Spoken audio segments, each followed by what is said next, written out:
What if I told you that on October 31st in the year 1871, a grieving boy named Elias ventured into the fog-soaked hills of Hollowmere, England, carrying nothing but a lantern said to summon the spirits of the dead? The town had whispered for centuries that the ritual would grant a single forbidden wish, but only if the lantern stayed lit until midnight. What Elias didn't know was that the ritual demanded more than fire. It demanded blood, silence, and the sacrifice of memory itself. And when the bell tolled the hour, Hollowmere was never the same. Before we descend into this tale of bones, masks, and firelight, if you dare to follow me into these haunted corridors of legend, subscribe now. Join this circle of whispers and shadows, for once you enter, there is no return. The night smothered Hollowmere in a blanket of fog so thick it swallowed the crooked cottages and strangled the meagre fires burning in their hearths. October 31st, 1871. A date that pulsed through the veins of every villager like a curse. The harvest moon hung swollen and low, glaring down as though it had been summoned for judgment. Beneath its pale stare, a boy named Elias stepped from his family's broken threshold, clutching an iron lantern so old the handle had worn grooves into his father's hand, and his father's before him. Now it belonged to him, though he never asked for it, though it burned his palm with every tremor of his fear. The pumpkin fields had already begun to rot, their skins sagging inward, their grins collapsing into grimaces.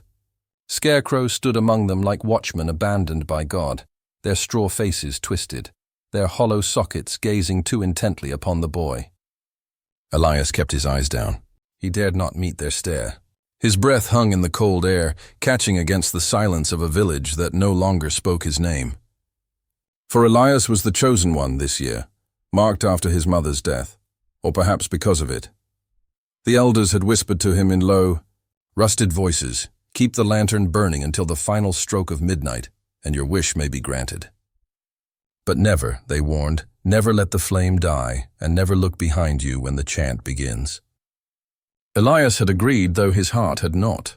He wanted his mother's voice back, her hand upon his shoulder, her lullabies woven of warmth and sorrow. That longing gnawed at him more fiercely than his fear. The field's edge yawned open before him, where the ritual circle had been carved into the earth centuries ago. Stones ringed the space like teeth, their surfaces etched with symbols older than the church, their grooves damp with moss and time. Elias stepped inside, the lantern trembling with his grip. The flame inside it bent unnaturally, as though straining toward the tree line, toward the shape of something hidden just beyond. He swallowed hard, the taste of iron sharp on his tongue, though he had not bitten himself. A gust of wind tore through the circle, rattling the dead leaves like bones shaken in a hunter's bag. The lantern's flame flickered violently, nearly snuffing out. Elias fell to his knees, shielding it with his body, whispering words not from any prayer book but from memory, his mother's song, soft and cracked, a threadbare melody he used to fall asleep to. The flame steadied, but the shadows around him grew longer, twisting, bending, pulling inward as though drawn by the fire's heartbeat. Somewhere beyond the circle, a sound broke the silence. A breath. Not the wind, not an animal, a breath, slow, deliberate, heavy with hunger. Elias raised the lantern toward the sound, but the fog swallowed everything whole. His chest hammered, the iron handle searing his palm. He tried to call out, but his voice shriveled in his throat. Then from the edge of the trees, something shifted. Not footsteps, not human. The flame bent toward it, stretching, yearning, as though it recognized whatever lingered there. And in that breathless instant, Elias knew he was no longer alone in the circle. The harvest moon glared down like a swollen, unblinking eye, casting Hollowmere's fields in silver light that revealed more than it should. The village had long claimed this moon was no blessing but a watcher, a judge that had seen centuries of sacrifice play out beneath its gaze. Elias felt its weight on his shoulders as he carried the lantern deeper into the ritual circle, its flame no longer a mere candle but a pulsing heart that lit the air in hues of sickly orange. The ritual demanded silence. The elders had told him that the spirits would not tolerate human sound. Yet silence in Hollowmere was never whole. The trees, skeletal and clawing, whispered as the wind slipped between their brittle arms. Elias heard it first as a murmur, too faint to trust. But the longer he listened, the more certain he became. It was not wind, it was voices. They seeped through the fog in broken strands, wrapping around him like threads spun from grave dirt.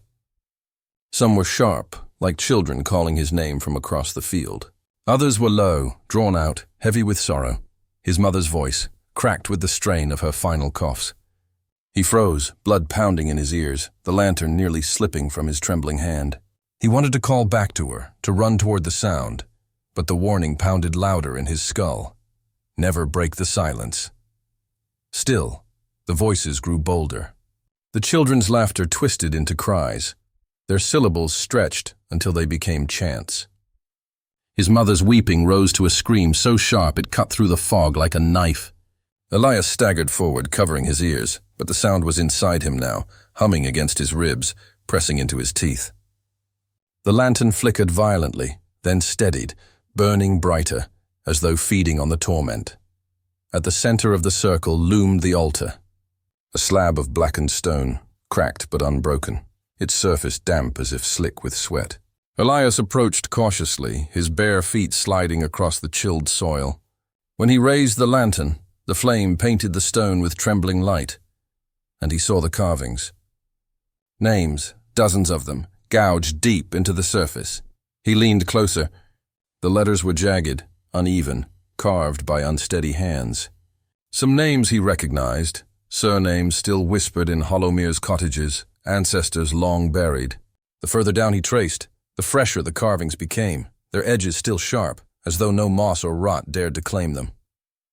His breath faltered when he saw it. The most recent name belonged to a boy scarcely older than him. Elias could almost hear him whisper from beneath the stone, begging to be freed, and then his stomach clenched. For beneath that, an unfinished line. A space left waiting, empty but inevitable. His skin went cold as he realized what it was for. The lantern pulsed violently, casting light that seemed to crawl across the altar. Shadows bent and shivered as though dragged toward that blank space, eager to see it filled.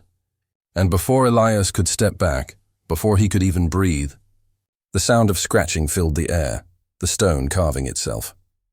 The first letter of his name appeared in the altar. Gouged by an unseen hand, the lantern's glow clung to Elias like a second skin, searing his eyes as he watched the altar scratch his name into its blackened stone. He stumbled backward, shaking his head as though denial alone could undo it. The sound of grinding rock continued, slow and deliberate, each stroke of the unseen hand echoing across the silent fields. The first letter gleamed wet, as though the stone itself bled for the inscription. Then the silence broke. It began low, almost beneath hearing, a vibration in the soil itself. Elias turned sharply toward the tree line and froze. Beyond the fog, beyond the circle's edge, figures had gathered. At first they were shadows, blotted silhouettes against the harvest moon, but as his eyes adjusted, he saw their forms clearly. Dozens of villagers stood in a ring just outside the stones, their bodies half hidden by masks of straw and bone. Hollow sockets stared out from their faces, crude slits forming mouths that never opened. They were utterly still, yet the sound was rising from them, a chant, low and guttural, older than any tongue Elias had heard in the church. The words scraped at the air. Syllables jagged and heavy, filled with hunger. Elias felt them press into his chest like iron weights, sinking with the hammer of his pulse. He realized in horror that he was not supposed to see them. The ritual was meant to be solitary. That was what he had been told. Yet here they were, dozens of his own kin, hidden behind their masks, giving voice to a vow they had spoken countless times before. He tried to call out, to demand answers, but his throat sealed shut. The lantern flared violently, forcing his silence, reminding him of the rule.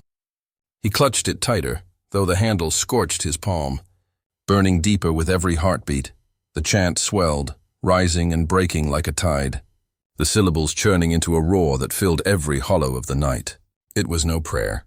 It was a pact. Each voice bound itself to the flame, to the ritual's cruel law. Hollowmere would live, so long as one soul was given to the lantern on All Hallows' Eve. That was the cost of their survival. The reason the village still endured while other hamlets rotted into ash and memory. The truth seared Elias's heart like a brand. He was not chosen to wield the lantern. He was chosen to feed it. The flame convulsed inside the glass, bending unnaturally, forming a second flicker beside it. Elias's breath faltered as the shape sharpened. A face, dim and fragile, pressed itself against the glass, pale, half-formed, yet unmistakable. His chest seized. He knew that face.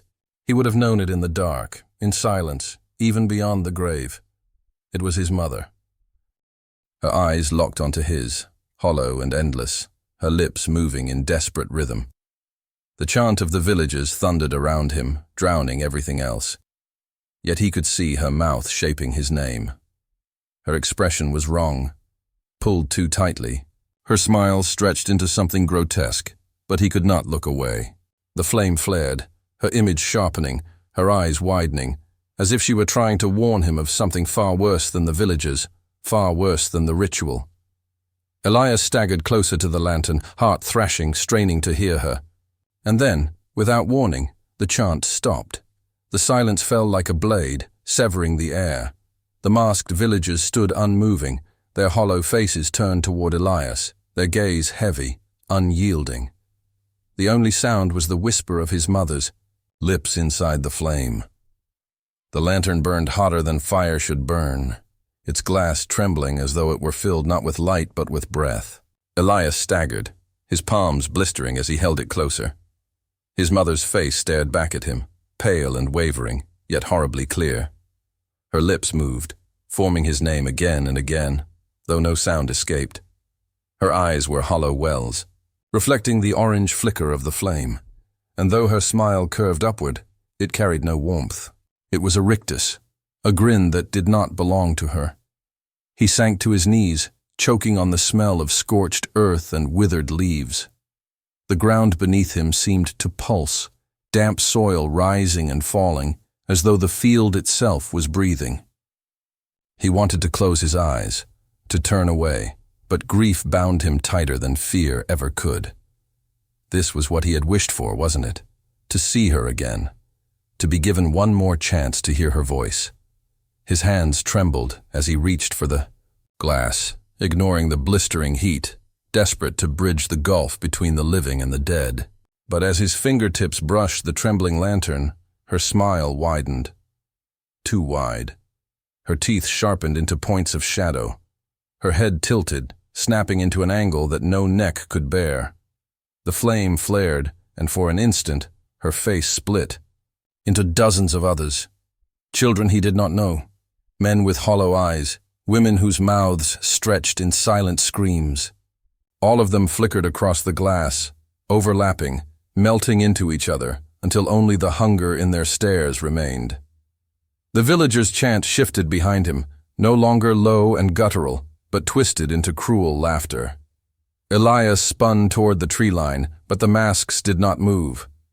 Their mouths were still stitched from straw and bone, yet the laughter poured out of them in waves, breaking against his skull. His knees buckled beneath the sound.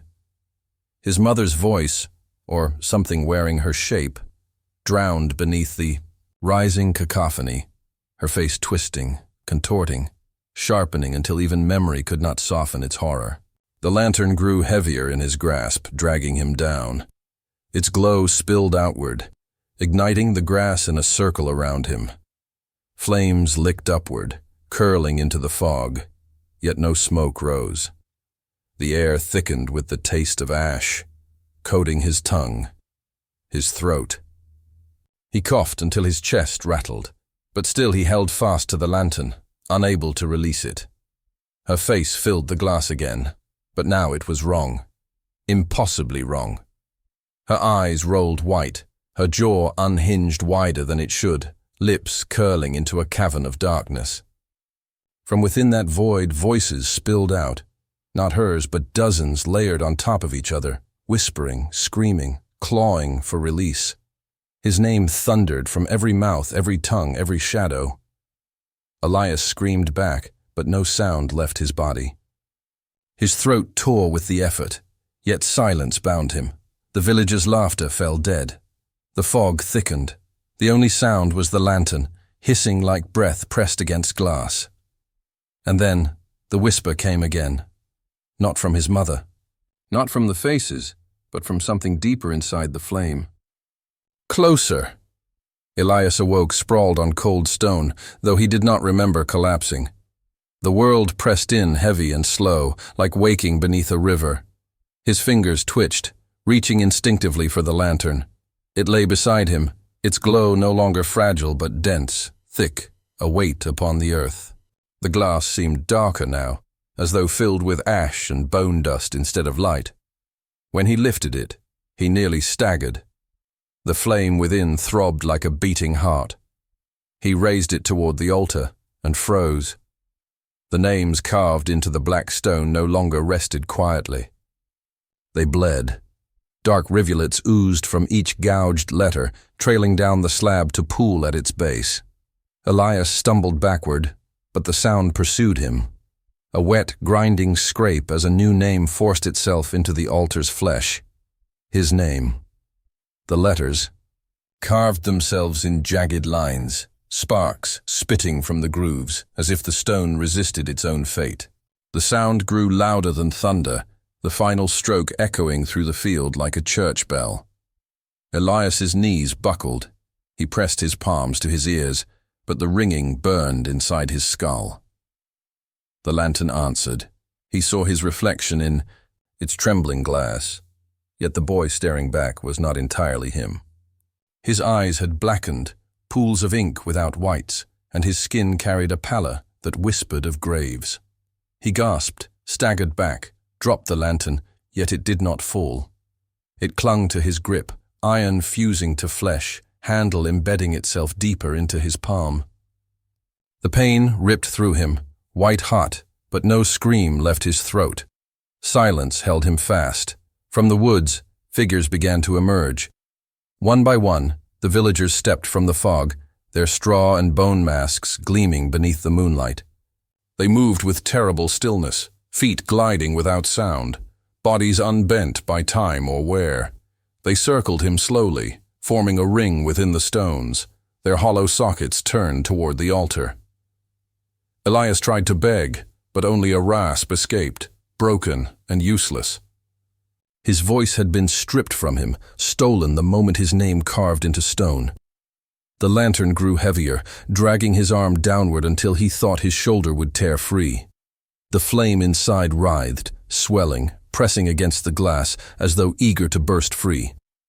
Within its glow, faces flickered again. His mother, the boy whose name he had seen carved above his, strangers with eyes wide in eternal silence. They pressed against the glass, clawing from the inside. Their mouths moved, but he could not hear them. The silence was absolute, crushing, suffocating. The villagers drew closer. They raised their hands, skeletal fingers wrapped in straw, palms open toward Elias. Their bodies did not sway, their eyes did not blink, but their silent devotion weighed heavier than chains. Elias fell to his knees, the lantern dragging him down until it rested against the earth. The flame pulsed once, twice. His mother's face filled the glass again, her hollow mouth opening wider than before.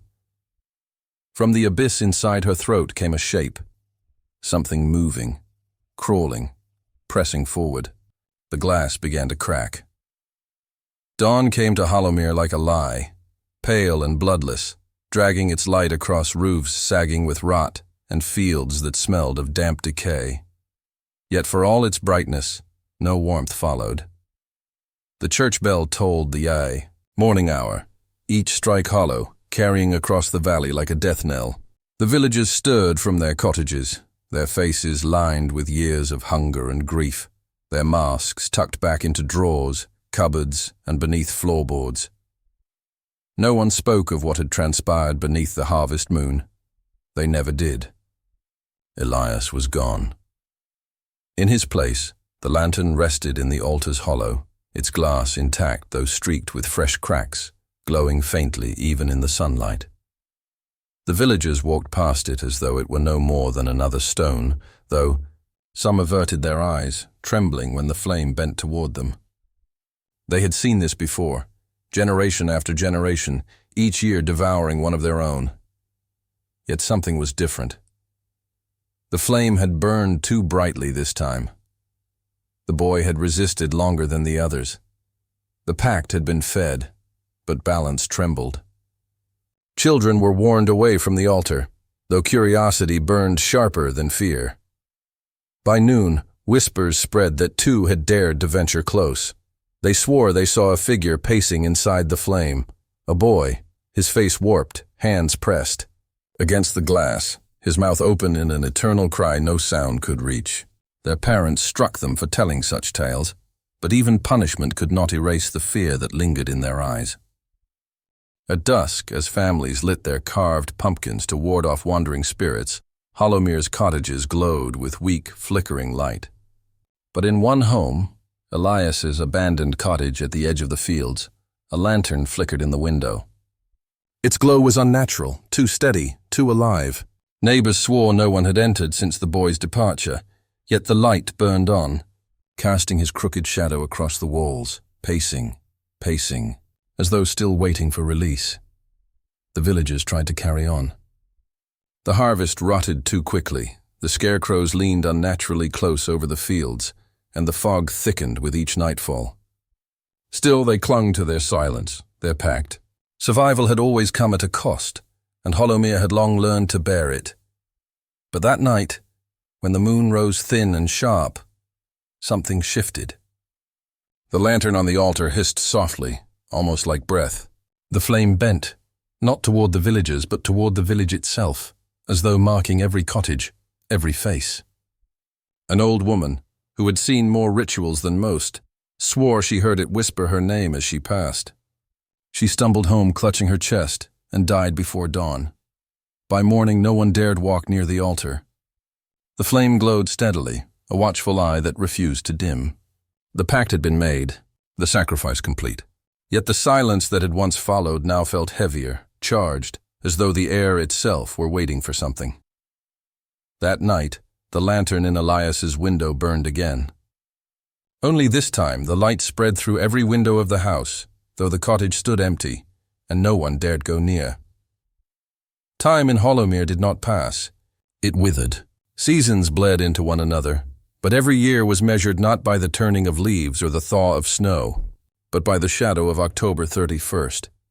Elias's name, carved into the altar stone, blackened with each passing year until it looked less like letters and more like wounds that refused to close. The villagers stopped speaking of him, just as they had forgotten all the others. But forgetting did not protect them. The crops began to fail. The soil, once fertile, turned gray and dry, cracking beneath their plows.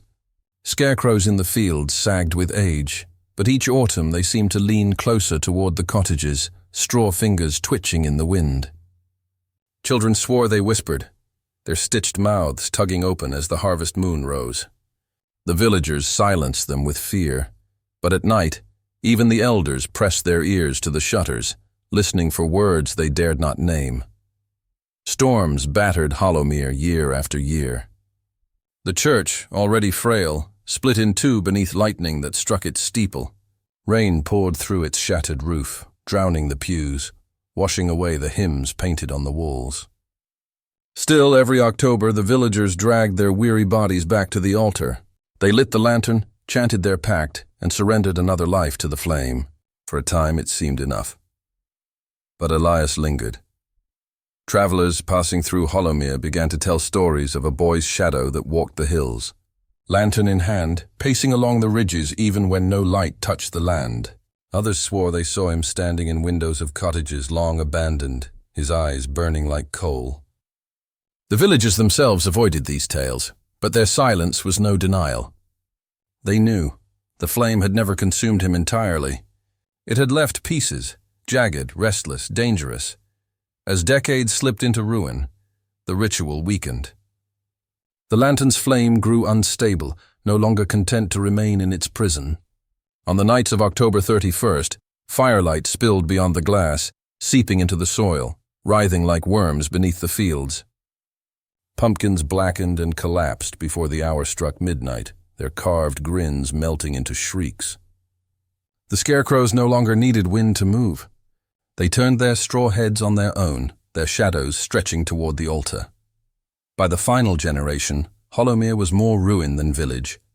Roofs caved, walls leaned, doors sagged on broken hinges. The people clung to their ritual like a drowning man clings to driftwood, though each year the flame demanded more, burning brighter, hungrier. When the bell tolled midnight, the hills themselves seemed to scream, echoing with the voices of every soul that had ever been bound inside the glass. And still, they say, Hollowmere has not died. On October nights, when the fog rolls thick and the harvest moon swells, travelers swear a light rises from the hills, a lantern that burns too fiercely to be human, carrying the shadows of those long devoured.